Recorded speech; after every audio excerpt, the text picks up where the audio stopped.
Il m'arrive très souvent de rêver d'être en train de m'accoupler avec une femme. Et souvent, au réveil le matin, je suis mouillé. Je trouve cela génial, car c'est Dieu qui me fait grâce. Telles sont les paroles qui ont été prononcées par un jeune qui est passé cette semaine dans mon cabinet. Avez-vous deviné de quel phénomène est victime ce jeune? Sans doute, il s'agit des femmes de nuit. Et ce jeune trouve cela normal, il trouve même cela génial. Pour lui, c'est Dieu qui le fait grâce. Bon nombre parmi nous aussi aujourd'hui souffrent de ce que nous appelons les femmes et les maris de nuit. Alors, comme ce jeune, devrez-vous réellement vous réjouir de ce qui vous arrive? Est-ce réellement Dieu qui vous fait grâce? C'est ce que nous allons découvrir tout au long du discours de ce matin, notamment qui a pour thème mari et femme de nuit. Quel impact dans nos vies? Pour commencer, cherchons d'abord à comprendre qui sont les femmes et les maris de nuit. Autrement appelés succubes et incubes, les femmes et les maris de nuit sont des esprits oppresseurs.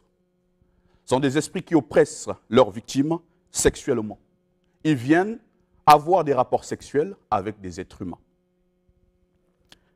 Et ces esprits représentent un danger pour les hommes aujourd'hui. Mais une question est posée. D'où viennent ces esprits? Certains de ces esprits viennent de l'au-delà. Certains de ces esprits viennent de l'au-delà. Et parfois, c'est nous-mêmes qui attirons ces esprits. Comment? Par des rituels non maîtrisés, par des incantations non maîtrisées. Il y a des gens qui veulent bien s'adonner à la spiritualité, mais qui ont ce qu'on appelle un excès de zèle. Et donc, il va prendre des rituels dont il n'a pas la maîtrise, ou soit il va commencer à faire des incantations dont il n'a pas la maîtrise. Est-ce que vous savez dans telle incantation quelle est l'entité que vous appelez? Il se peut que vous appelez les femmes et les maris de nuit.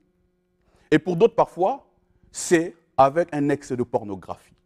Il est tellement accro à la pornographie, il se masturbe tellement qu'à travers ça, il peut aussi attirer ce genre d'esprit. Mais pour d'autres, ce n'est pas des esprits qui viennent de l'au-delà. C'est des êtres humains qui sont comme toi et moi, qui font cela aux autres. Mais des êtres humains qui sont conscients de leur potentiel spirituel. Des êtres humains qui savent comment se dédoubler. Je prendrai par exemple l'exemple des sorciers.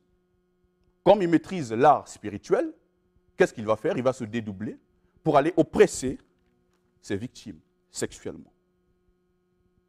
Alors, comment donc se manifestent ces esprits? Ces esprits se manifestent à travers des rêves.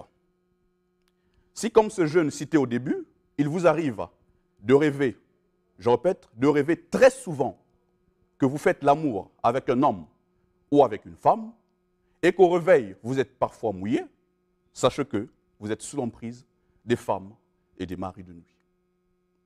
Mais sûrement, les gens vont se demander, mais comment des êtres spirituels peuvent venir s'accoupler avec des êtres physiques? Pour comprendre cela, il nous faut aller consulter le célèbre philosophe Aristote.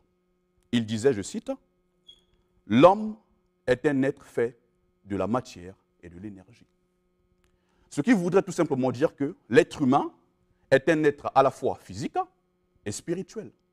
Donc nous comprenons que ces esprits ne viennent pas s'accoupler avec le corps physique de l'homme, mais plutôt avec son corps spirituel. Et quelles sont donc les manifestations physiques de ces esprits? Vous allez remarquer que des personnes qui sont sous l'emprise de ces esprits auront du mal à se marier. Ou soit s'ils sont mariés, ils vont à chaque fois divorcer. Des jeunes qui n'arrivent pas à se trouver un copain ou une copine, on ne les voit jamais en chemin. Vous allez remarquer que des personnes qui sont sous l'emprise de ces esprits auront du mal à vivre une relation sexuelle sûre. Des gens qui préfèrent s'adonner à la masturbation que plutôt se donner à leur partenaire. Ils ont un dédain sexuel. Des gens qui sont sous l'emprise de ces esprits auront des blocages au niveau financier. Tu verras quelqu'un, dans sa vie, rien ne marche. S'il fait un commerce, ça ne prospère pas. Chez les autres, ça marche, mais chez toi, ça ne marche jamais. Ou soit, si ça marche, s'il arrive à avoir de l'argent, il a ce qu'on appelle les mains percées. Il n'arrive jamais à garder de l'argent. Sachez que quelque chose ne va pas. Et pour les femmes, parfois, vous aurez des pertes blanches à quantité industrielle. Vous aurez ce qu'on appelle la frigidité. Pour les hommes, vous allez développer des éjaculations précoces, des faiblesses sexuelles ou encore une impuissance sexuelle. et la masturbation. Je répète, la masturbation est un grand signe de cet esprit. Je ne dis pas que si vous masturbez, ça veut dire que vous avez ces esprits. Mais il y a des gens qui se masturbent à l'excès. Il peut commencer du matin au soir, chaque jour il se masturbe. Faites attention. Et vous allez voir dans la vie de ces personnes, il y a tout le temps des échecs. Dans tous les domaines, ils ne prospèrent pas. Et par là, nous comprenons que les femmes et les maris de nuit, autrement appelés succubes et incubes, ont un impact négatif dans la vie des personnes qui les oppressent. Et donc, il faut les chasser, il faut les écarter. Mais comment écarter ces esprits? Pour écarter ces esprits, il y a plusieurs moyens. Par le jeûne et la prière, par des bains spirituels, ou encore par des travaux spirituels. Mais comment savoir quel est le traitement approprié pour nous? Pour ça, il faut aller consulter un maître spirituel, comme celui qui vous parle ce matin. Parce que vous pouvez aller à l'hôpital aujourd'hui, vous souffrez de l'hernie, vous êtes à deux. Pour l'autre, on va dire, toi, avec les comprimés, ça va aller. Mais pour l'autre, on va dire, non, toi, il faut t'opérer. Et c'est pareil aussi sur le plan spirituel. Pour toi, avec le jeûne et la prière, ça peut aller. Pour d'autres, avec le bain, ça va aller. Mais pour d'autres, parfois, il faut un travail spirituel. Donc, allez consulter des maîtres spirituels. C'est eux qui vous diront quel est le traitement approprié pour votre problème. Donc, tout compte fait, nous comprenons que les femmes et les maris de nuit sont dangereux. Sont dangereux. Beaucoup de vies sont fauchées à cause de ces esprits. Il y a des gens aussi qui ne prospèrent pas. Il y a des gens qui n'arrivent pas à s'élever à cause de ces esprits. Donc, il nous faut les écarter car ils ont un impact négatif dans nos vies. Mais hormis ça, une question reste à se poser. Si des êtres spirituels arrivent à s'accoupler avec des êtres physiques, est-ce que cela voudrait dire que les esprits aussi ont des sexes? C'est la question auquel nous allons reprendre le dimanche prochain. En attendant, je vais profiter pour donner mon programme de descente pour les populations de Dolisie, Sibiti, Nkayi et Pointe-Noire. Du 9 au 10 mai, je serai à Dolisie. Du 13 au 15 mai, je serai à Sibiti. Du 16 au 19 mai, je serai à Nkayi. Et du 5 au 10 juin, je serai à Pointe-Noire. Tout ce que vous avez à faire, c'est appeler pour vous faire enregistrer. Je ne vais pas recevoir tout le monde car le temps se fait court. Ici à Brazza, je suis au plateau des 15 ans, dans la rue Mukukulu, au numéro 810. Plateau des 15 ans, rue Mukukulu, numéro 810. Et je réponds au 06 693 11 40.